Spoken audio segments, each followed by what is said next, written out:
doesn't do it anymore, and you have to feed off vampires. And as I was saying before, that's taboo. So for an older vampire, it's a big thing because they're supposed to go to sleep into this state known as torpor, and basically their blood potency whittles down while they're asleep. When they wake up, they're a bit frail and like, and their memory is all eroded and they're quite weak. But basically, they can then restart their feeding properly and feed off animals and humans and shit again. That being said, there is, certain covenants and cults out there that are finding ways to try and abstain from that or change that, and that's the awesomeness of this game.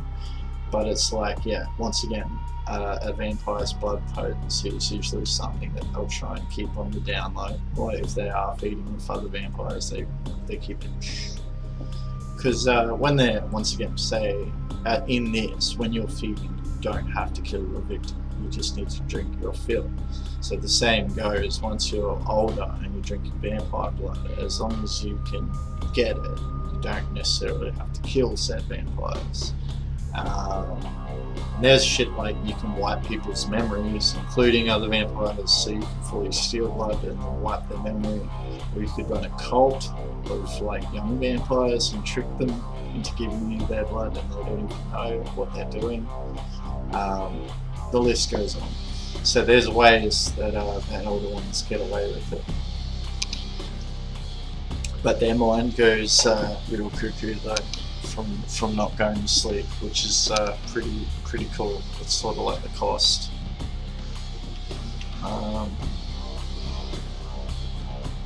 But with every blood potency dot, if it's via age, that's via 1 every 50 years of being a vampire, or they gain it from, as I said, other means. That also dictates on a player's turn how much blood they can spend on a turn, because their abilities cost blood, plus there's certain things that they can do to enhance themselves as well that cost blood.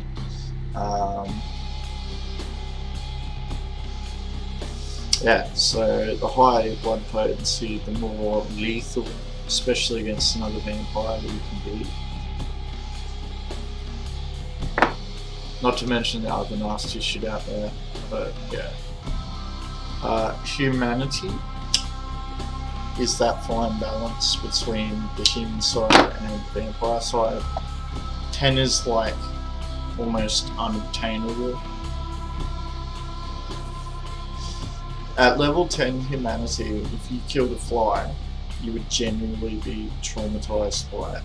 So most players start at 7 unless they can convince the storyteller as to why they've got lower.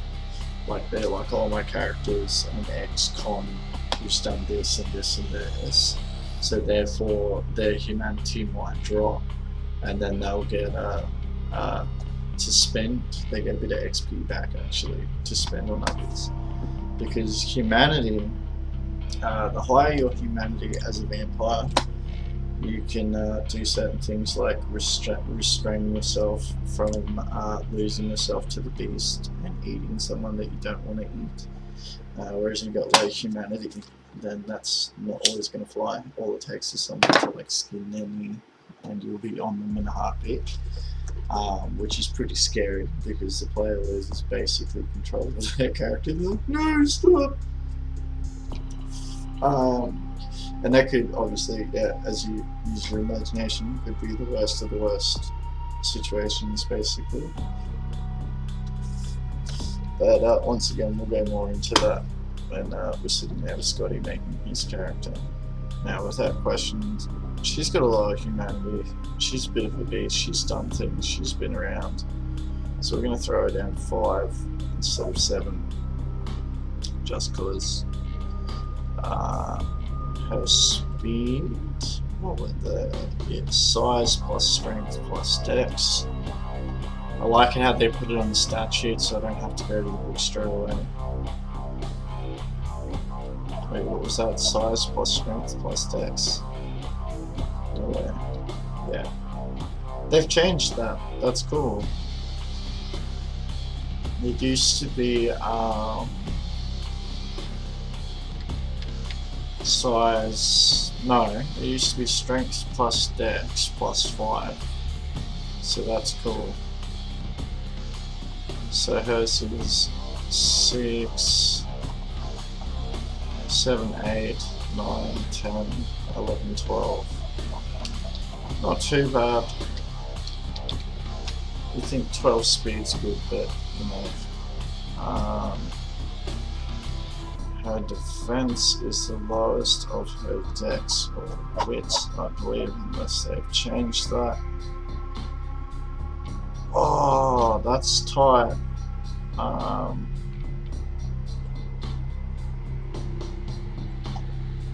And she's the diva. Alright, so we are gonna have to open up the vampire book. So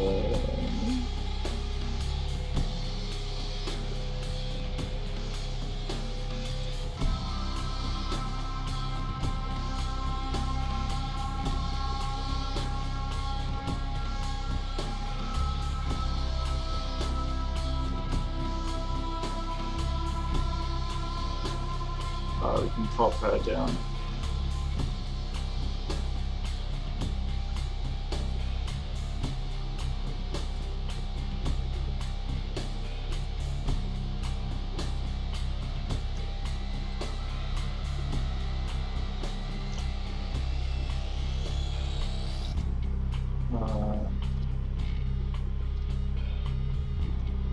Yeah, you do. It's great.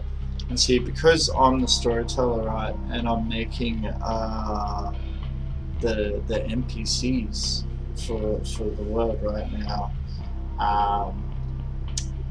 rather than doing the normal XP expenditure, I base it around their character types and stuff. And I like to think that I'm pretty fair and balanced GM, so I do it in a good way. But no, like for instance, when the players sit down and work out their characters, they'll be doing that for themselves. And I'll be doing a session on here on King with the boys when they're doing that, which will be very soon actually. We're just waiting for a mate to get back from working out of state, and we'll be doing a character creation night, which will be pretty damn fun. We need to consult the Bible. That's going to be a bit blurry for a sec. We'll zoom in when we need to. Wait. Yeah.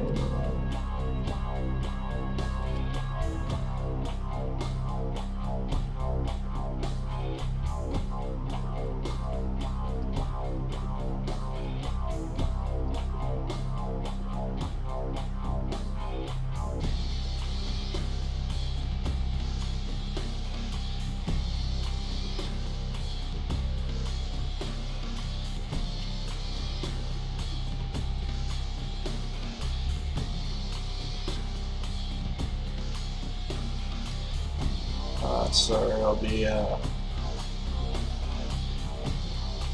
oh, here we go, we got Davis straight away. That's what we like to see.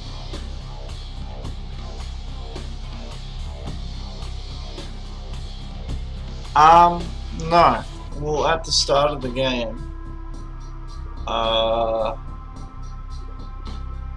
wait, do you mean me as the as the storyteller or the game runner, or do you mean the characters, like the players?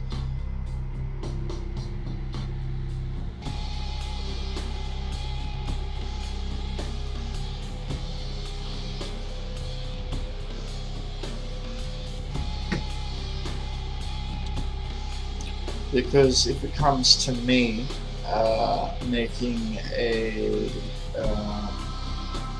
an NPC, it's grounded on as the characters. They start out with there's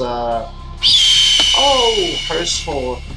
Thank you very much for telling us that Big Rick is now hosting the stream. Thank you very much, dude. Thank you very much indeed. Yeah, as the characters who play the game, they if they're someone who's never played before, you get the lowest amount of XP to build your character. If it's a returning character, then they can get a bit more, just because they're a bit more caught up on things. There's things that they don't need to really go through again.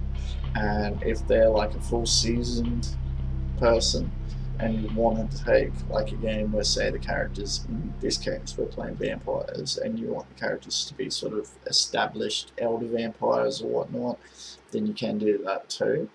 But because we're starting with fresh characters, all of the players will be starting off as relatively, I don't even want to say noobs, but fresh vampires.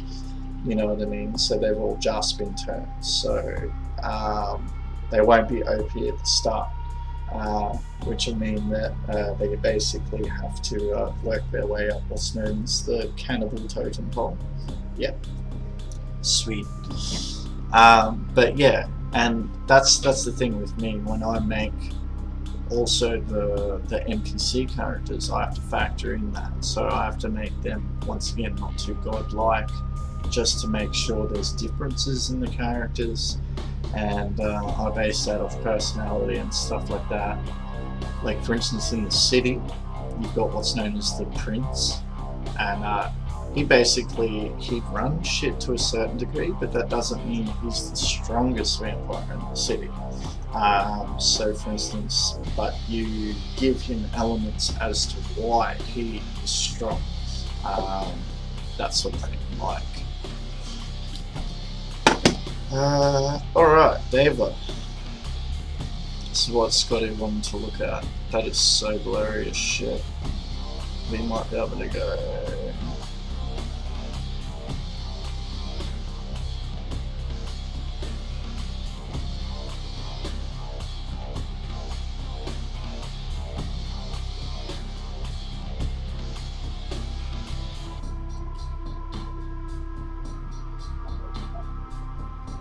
Yeah, that's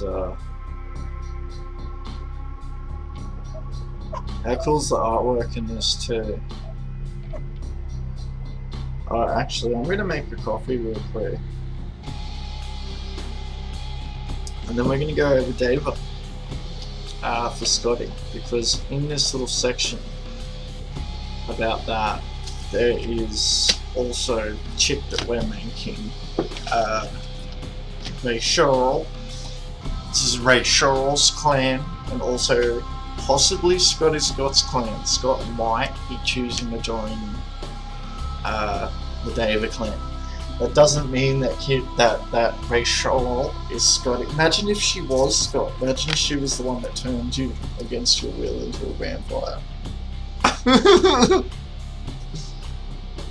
Would you like that, Scott? No, I don't want that. Big Rick working. That's fine, buddy. Sorry, I'm doing something a bit tricky tonight. The only way I can surmount it is think of Dungeons and Dragons, but it's a bit more adult based, this game, and I am in the process of setting it up for a game that we're going to be having in the next week or a couple of weeks at the latest. So this is a sort of behind the scenes of setting the game up, making some characters and that sort of thing. Also, no worries, dude. Thanks for dropping in, man. I'll be streaming for a while. So, but I don't think I'll be streaming by the time you get back. But once again, thanks for dropping in. We'll give you plenty of heads up before we actually play the game too. We won't be playing tonight or anything, but yeah.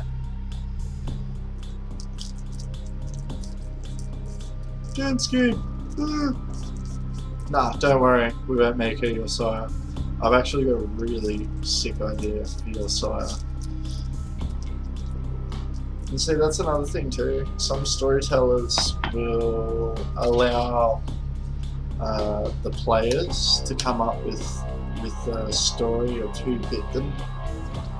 why they bit the hook sort of thing, and if the storyteller sees it as worthy or good, they'll go, okay, that's fair enough. Other times, like what I'm doing, the storyteller's